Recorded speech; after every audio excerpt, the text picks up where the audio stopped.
Hola, bienvenida. En el capítulo anterior, te quiero seguir leyendo un poco de El primer sexo de Elizabeth Cole Davis y en la entrega anterior terminábamos con una pregunta, ¿quiénes podrían haber sido las personas que cartografiaron ese mundo, que navegaron, em, que dieron la vuelta al mundo en un momento en el que se nos ha dicho que eso no podía haber pasado? El siguiente subtítulo es Los antiguos marineros o antiguos navegantes. Te traduleo.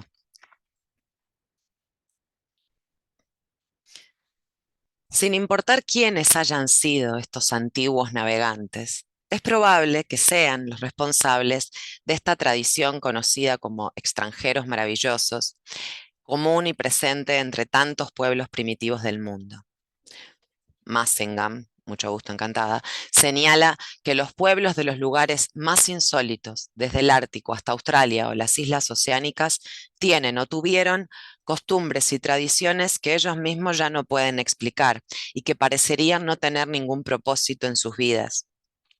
Entre esas huellas del paso de las extranjeras maravillosas, vamos a tirarla, se encuentran el uso de una imitación con conchas de placas de armadura superpuestas por parte de los esquimales pacíficos, está dicho así, no dice inuit. La momificación de cadáveres por parte de los nativos del estrecho de Torres en Australia, una costumbre que no pudo haber sido tomada de Egipto, ya que los egipcios eran notoriamente tímidos en cuanto al mar y a los viajes por mar. La costumbre generalizada de pulir instrumentos de jaspe, un proceso que no tenía ninguna utilidad y que debió hacerse solamente para evitar el alto pulido de instrumentos de metal que usaban estos o estas forasteras maravillosas. Y sobre todo, los grandes monumentos megalíticos esparcidos por todo el planeta, este fulana estuvo aquí de los antiguos navegantes. Otros restos de una influencia olvidada entre los pueblos salvajes que sorprendieron y desconcertaron a los exploradores de una época muy posterior fueron los tabúes morales, aparentemente sin sentido, como el incesto o el tabú de la sangre, observados por primitivos, por lo demás, salvo por eso, amorales, y la prevalencia de rituales de mutilación del pene, cuyos orígenes y costumbres comentaremos más adelante. Entre todos estos pueblos primitivos, desde Yucatán hasta Tasmania, la tradición de los maravillosos extranjeros involucraba una raza de ojos azules, pelo dorado o rojo, y esto en sí mismo parecería eliminar a los antiguos cretenses, pues ellos, como toda la raza mediterránea que fundó la civilización que conocemos, eran gente pequeña, delgada, de complexión media, con pelo oscuro, piel blanca, narices pequeñas y rectas y cabezas alargadas, como podemos ver en las antiguas tallados y retratos de Sumeria, Egipto y Creta. No eran semíticos ni arios, y nadie sabe de dónde vinieron ni en qué raza moderna se disolvieron. Es interesante observar que los egipcios, miembros de esta raza mediterránea de pelo oscuro, en tiempos históricos recorrieron Europa y Asia en busca de pelirrojas para servir en sus templos para las diosas. ¿Es posible que esta demanda de personas pelirrojas se deba a que los egipcios recordaban esta mega raza perdida hacía mucho tiempo, que les había enseñado el arte de la civilización?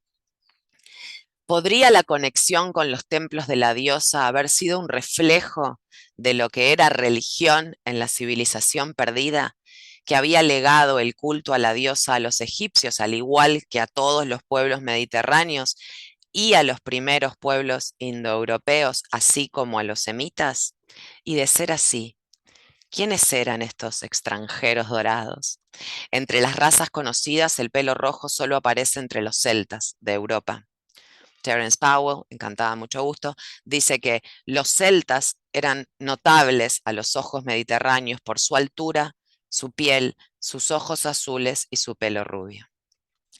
¿Podrían los celtas que conocemos, los forasteros dorados de la Gran Bretaña prehistórica, o la raza alta y hermosa de pelo rubio y rojo de Irlanda, haber sido los últimos supervivientes de esa antigua civilización desconocida, que incluso para ellos no era más que un tenue recuerdo a medias mantenido vivo por una tradición que ya no entendían? Pues Heródoto, ese sí lo tenemos, nos dice que sus reliquias sagradas eran un arado, un yugo, un hacha y una copa de oro purísimo. Guardan estas reliquias sagradas con especial cuidado, dice Heródoto, y ofrecen sacrificios anuales en su honor. Dicen que estas reliquias cayeron del cielo 1000 años antes de Darío. Todas estas reliquias son símbolos de matriarcado. El arado y el yugo simbolizan respectivamente la invención de la agricultura y la domesticación de animales, ambas atribuidas tradicionalmente a las mujeres de la época matriarcal. El hacha es el símbolo primordial de la civilización matriarcal, que culmina en Creta, donde la doble hacha, labris, tenía un significado muy especial. La copa era un emblema sagrado en los antiguos ritos de la diosa, que sobrevivieron en Argos y Egina, incluso en la época de Heródoto y en Irlanda, hasta el siglo II después de Cristo. El yugo sagrado este que informa Heródoto puede haber evolucionado hasta convertirse en el torque de oro de los celtas que vienen después, un adorno celta que ha sido identificado con otros emblemas sagrados del antiguo Egeo. Todas estas reliquias eran de oro purísimo. El oro era un metal precioso en la época de Heródoto y 1000 años antes de Darío, aquí 1000 años solo significa un tiempo muy largo, el oro, como todos los metales, era escaso. Sin embargo, los antiguos navegantes, no se sabe, trabajaban el metal. Y el hecho de que pudieran extraer oro del mundo está atestiguado por los restos de minas de oro trabajadas desde Inglaterra hasta Tracia y desde Siberia hasta Rodesia. Entre los enigmas del mundo griego clásico se encuentran las minas de oro trabajado de Tracia, descubiertas en el siglo V a.C. Además, oro es una palabra en la lengua indoeuropea original. Otra historia afirma que los antepasados de los celtas provenían de una isla cerca de Gades, Cádiz, en la costa atlántica de España, más allá de las columnas de Hércules, Gibraltar, sobre el océano, el Atlántico.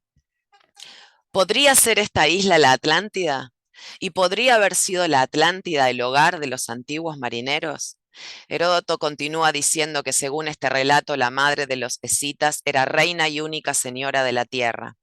Lo curioso de esta historia es que la descripción de esta reina con aspecto de sirena se ajusta a la descripción de la extraña criatura marina que trajo las artes de la civilización a los sumerios. Antes de dejar a los antiguos navegantes, es interesante observar algunas evidencias recogidas casualmente de una antigua civilización marinera de hace varios milenios. Lo que sigue son reportes de informes periodísticos reales recogidos por un tal Charles Fort. Encantada, mucho gusto. London Times, 22 de junio de 1884.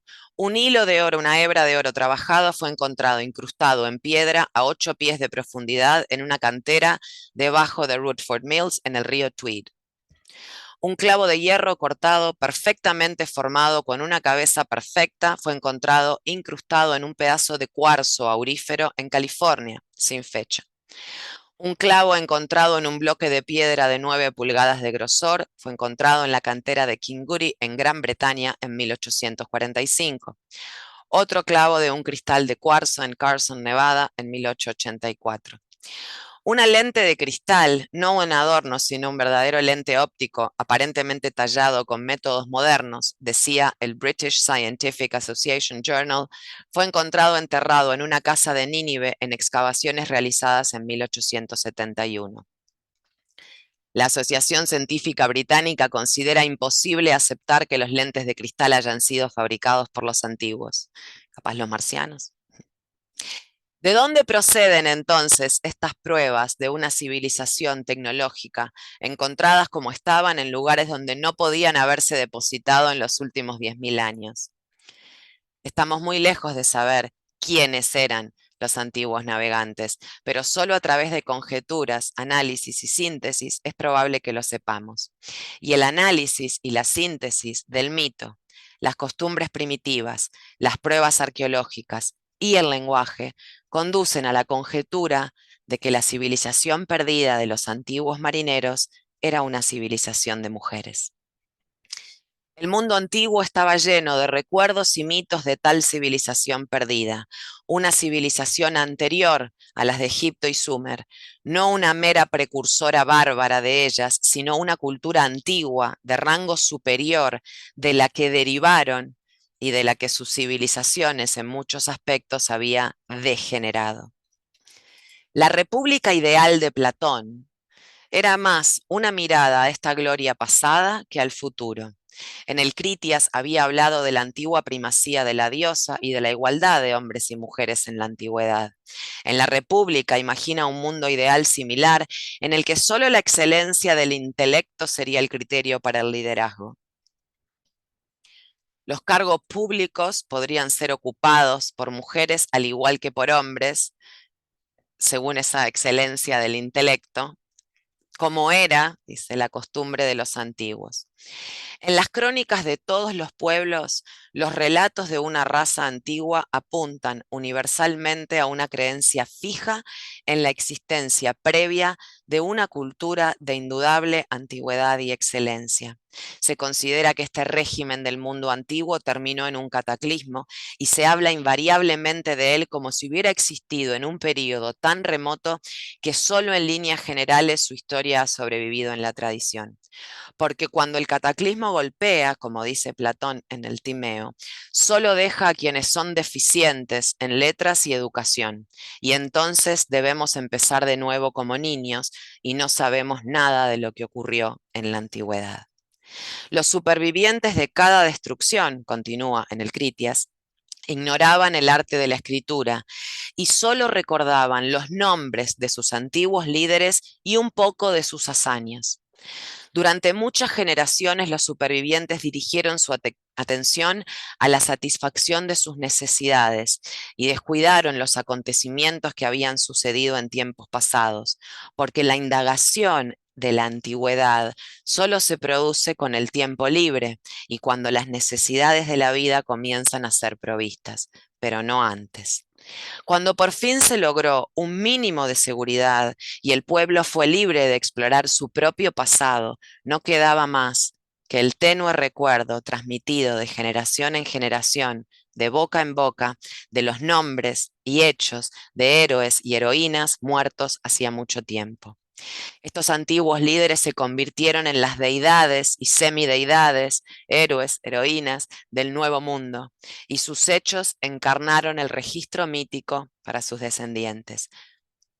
La mitología de hoy no es más que la historia de ayer, dijo un señor, Peter Buck, mucho gusto. Y los mitos son la memoria de los acontecimientos reales vividos por el género humano. Otro señor, mucho gusto. Después de todo, ¿qué sabemos del mundo antiguo hasta ahora para permitirnos adoptar una actitud de negación a la arraigada tradición tan repetida en las crónicas más venerables de que en un período que casi trasciende la imaginación, una civilización de alto orden, de la que procedieron todas las culturas de este planeta, brilló, parpadeó y como un sol que se destruye, arrojó esta luz rota sobre los lugares más oscuros de nuestra estrella? Hace 200 años, el gran académico, astrónomo, filósofo y hombre de letras francés Sylvain Bailly escribió en su Historia de la Astronomía Antigua y Moderna: la única suposición racional sigue siendo que debe haber habido una gran nación original ahora completamente extinta y de cuya historia no quedan documentos, que había avanzado a un grado muy alto de perfección en las ciencias y las artes, que llegó a otras partes del mundo y que en resumen fueron los instructores y comunicadores del conocimiento a pueblos más bárbaros que el suyo. Este es el final de la introducción de Elizabeth Wood Davis al primer sexo, y después de esta parte, en los próximos videos te voy a compartir el resto. La primera parte se llama El mundo ginocrático. Voy a leer solamente un principio ahí, un teaser. El mundo ginocrático. La mujer y el segundo sexo, que es el otro. Cuando en lo alto los cielos no se habían formado, cuando la tierra no había sido nombrada, Tiamat los produjo a ambos. Tiamat, la madre de los dioses, creadora de todo. Así dice el registro más antiguo que existe sobre la creación del universo y de la humanidad, en el original del hombre, man, humanidad. En todos los mitos, en todo el mundo, desde el sol que sale más allá de las costas más lejanas de Asia hasta su poniente al oeste de las islas más remotas del Gran Pacífico, el primer ser creador de todo es una diosa. Sus nombres son tantos y tan distintos como los pueblos que creó y que la adoraban como principio primordial. En mitos posteriores se la sustituye por un dios, a veces de forma deliberada, como el caso de Anat y Jehová, a veces con un cambio arbitrario de sexo, pero no de nombre, como es el caso de Ea en Siria, Siva en India y Atea en Polinesia, y a veces con una metamorfosis gradual de femenino a masculino, como es el caso de Metis Fanes. En la mitología griega más antigua, el principio creativo es Metis, la inteligencia femenina. Es la creadora de todo, quien, como Tiamat, Tanit, Gaia o Anat, crea el mundo sin compañero masculino. Originalmente era completa y femenina. Para la época de Orfeo, sin embargo, se había convertido en hermafrodita, Metis Fanes, creador y procreador en un solo cuerpo.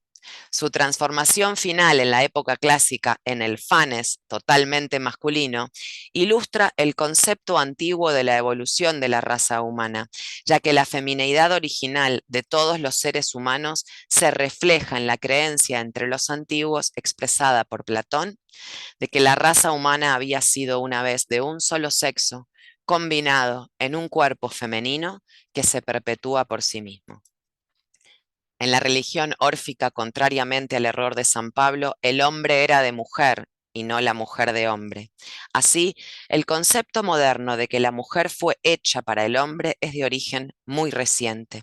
Sin embargo, desde San Pablo hasta Rousseau, quien dice en Emilio que el cuerpo de la mujer está hecho expresamente para complacer al hombre, el engaño se ha repetido incesantemente. Pero ¿en qué se basa la suposición de que el cuerpo de la mujer fue hecho para la conveniencia del hombre? Te invito a quedarnos pensando en esa pregunta para juntarnos a conversar sobre ella cuando podamos y, y para dejarte enganchada en las próximas entregas de estas tradulecturas libres, informales, de El primer sexo de Elizabeth Wood Davis. Nos vemos pronto.